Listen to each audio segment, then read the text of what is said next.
ಅಲ್ಲಿನ ಸರ್ಕಾರವೇ ಆ ಸ್ಥಳವನ್ನು ಸೂರ್ಯಾಸ್ತದ ನಂತರ ಪ್ರವೇಶ ನಿಷೇಧ ಮಾಡಿದೆ ಅಂದರೆ ಆ ಸ್ಥಳ ಇನ್ನೆಷ್ಟು ಭಯಾನಕವಾಗಿದೆ ಎಂದು ನೀವೇ ಊಹೆ ಮಾಡಿ.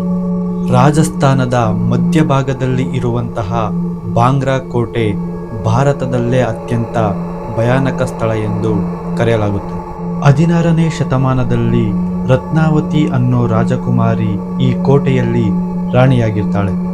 ಅವಳ ಸೌಂದರ್ಯಕ್ಕೆ ಮಾರು ಹೋದಂತಹ ಸಿಂಗಿಯಾ ಅನ್ನುವ ಮಾಂತ್ರಿಕ ಅವಳನ್ನು ಪಡೆಯೋದಕ್ಕೆ ಬ್ಲ್ಯಾಕ್ ಮ್ಯಾಜಿಕ್ ಮಾಡೋಕೆ ಪ್ರಯತ್ನ ಮಾಡ್ತಾನೆ. ಒಂದು ದಿನ ಆ ಮಾಂತ್ರಿಕ ಸುಗಂಧದ ತೈಲದಲ್ಲಿ ಮಂತ್ರಶಕ್ತಿ ಹಾಕಿ ರಾಣಿಗೆ ಕೊಡ್ತಾನೆ.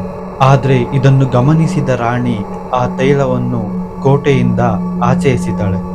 ಅದೇ ತೈಲ ಒಂದು ಕಲ್ಲಿಗೆ ತಾಕಿ ಆ ಕಲ್ಲು ಆ ಮಾಂತ್ರಿಕನ ಮೇಲೆ ಬಿದ್ದು ಆ ಮಾಂತ್ರಿಕ ಸಾವನ್ನಪ್ತಾನೆ.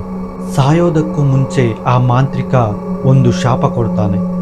ಈ ಊರು ಸಂಪೂರ್ಣ ನಾಶವಾಗುತ್ತೆ ಮತ್ತು ಯಾರೂ ಸಹ ಬದುಕುವುದಿಲ್ಲ ಅಂತ. ಅಷ್ಟೇ. ಅದಾದ ನಂತರ ಒಂದು ರಾತ್ರಿ ಇಡೀ ಊರಿಗೆ ಊರೇ ಖಾಲಿಯಾಗುತ್ತೆ. ಆ ಊರಿನ ಜನರೂ ಸಹ ಕಾಣೆಯಾಗ್ತಾರೆ. ಇಂದಿಗೂ ಸಹ ಅವರ ಬಗ್ಗೆ ಯಾವುದೇ ಸುಳಿವು ಸಿಕ್ಕಿಲ್ಲ. ಇಂದಿಗೂ ಸಂಜೆ ನಂತರ ಈ ಕೋಟೆಯಲ್ಲಿ ವಿಚಿತ್ರ ಘಟನೆಗಳು ನಡೆಯುತ್ತವೆ. ಹೆಜ್ಜೆ ಸದ್ದು, ನಗುವಿನ ಶಬ್ದ, ಅಳುವಿನ ಶಬ್ದ ಎಲ್ಲ ಕೇಳಿಸುತ್ತೆ. ಆದರೆ ಯಾರೂ ಸಹ ಕಾಣಿಸುವುದಿಲ್ಲ.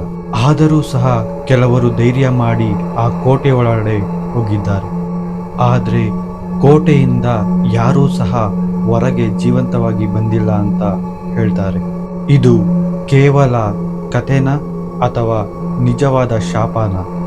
ನೀವು ಈ ಕೋಟೆಗೆ ರಾತ್ರಿ ಹೋಗೋ ಧೈರ್ಯ ಮಾಡ್ತೀರಾ? ಕಮೆಂಟ್ ಮಾಡಿ ತಿಳಿಸಿ. ಇದೇ ರೀತಿ ಸಸ್ಪೆನ್ಸ್ ಮಿಸ್ಟ್ರಿ ಸ್ಟೋರಿಗಳಿಗಾಗಿ ಕಿರಣ್ ಪೀಡಿಯಾ ಪೇಜ್ನ ಫಾಲೋ ಮಾಡಿ.